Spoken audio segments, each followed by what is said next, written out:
Howdy, folks. Well, now that I've got your attention, I'm really not here to talk about these antlers, but they're dandy. I'm actually supposed to talk to you about what it was like to get the band together and perform at the Pablo Center here just recently. And I've thought about that because it was a lot of things. It was a privilege. It's a privilege to be able to sing and have folks take time out of their lives and listen. Um, it was a privilege to gather with friends when so many of us are starved to gather with friends. It was a privilege to taste a little bit of what so many performers are missing right now, not being able to perform, and certainly not to big audiences.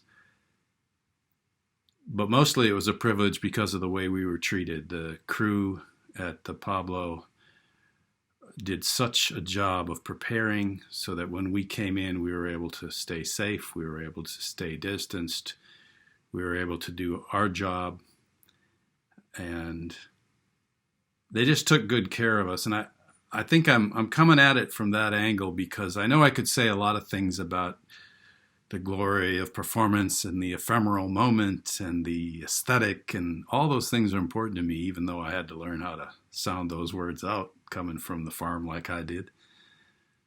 But I come to it from that angle because I'm also, and I want to be careful how I say this, I'm always self-conscious about putting my dang flat feet in my mouth both at the same time. But I love that I'm allowed to make music, that I'm allowed to perform, and I don't take it for granted. But I also approach it somewhat like my brother, the logger, and my dad, the farmer. And they don't endorse this statement, by the way. This is just coming from me. But this is how I make my living, and this is how I support my family.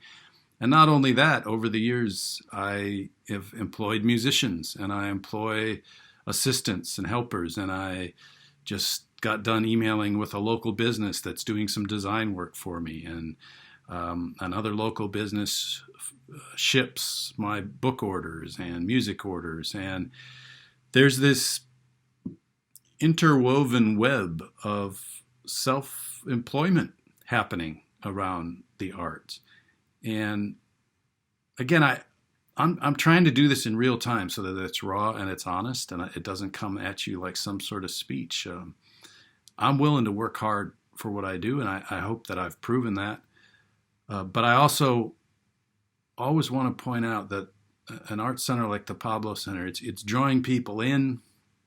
It's serving an important function from an economic standpoint and from an employment standpoint. I mean, let me get really basic. I pay state sales tax every time somebody buys one of my books after a show.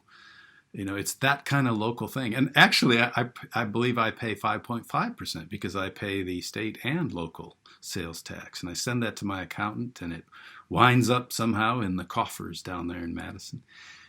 So I'm just, again, at risk of rambling, rather than talk about the joy of performance and being transported by art, which I can go on and on about, I just want to say that I try to be an artist, but I'm definitely a writer. I always say I'm a writer with a small W. And so in addition to being a writer with a small W or a musician with a small M, and if you've ever seen one of my shows, you know that the musicians on stage with me will say definitely small M. But we're also a self-employed family. And so I just am grateful that places like the Pablo exist so that I can do my business there, that I can do my work there, and that I can bring in musicians and pay them for a day's work as a result of having a venue like the Pablo and so many other venues, across the state. We perform all over the state, and everywhere we go, there are folks working hard to keep these venues together. And when folks get done with the show, they go out in normal times. They go out and they spend their money locally, and they do so beforehand as well. And now I'm starting to sound like I'm filming something for the Chamber of Commerce, and I'm going to stop now. I just wanted to say thank you to the Pablo folks for what they do, for the Pablo Center at the Confluence. And that's everybody from the folks who had the dressing rooms ready Not that I needed to get dressed. I just show up and pretty much go. But to the folks who are trying to make the money work in times when it's really tough to make those numbers work, just grateful.